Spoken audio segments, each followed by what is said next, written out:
नातेपुतेजवळील शेरे पुलावर भीषण अपघातात कार कालव्यात कोसळून तिघांचा मृत्यू झाला आहे. सासू सासरे आणि पत्नीचा यात मृत्यू झाला असून पती गंभीर जखमी आहे.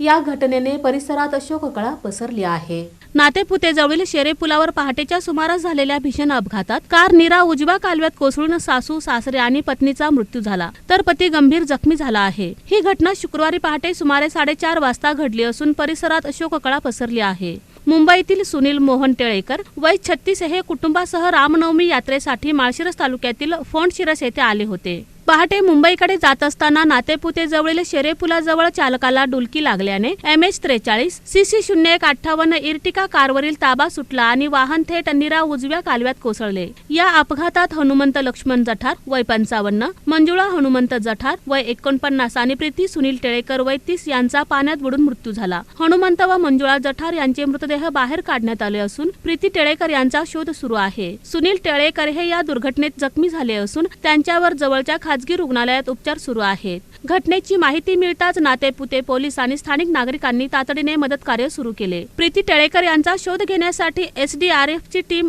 पोलीस व ग्रामस्थांकडून शोध मोहीम राबविण्यात येत आहे. या घटनेची आकस्मिक मृत्यू म्हणून नोंद करण्यात आली असून पुढील तपास सहाय्यक पोलीस निरीक्षक विशाल वायकर करीत आहेत.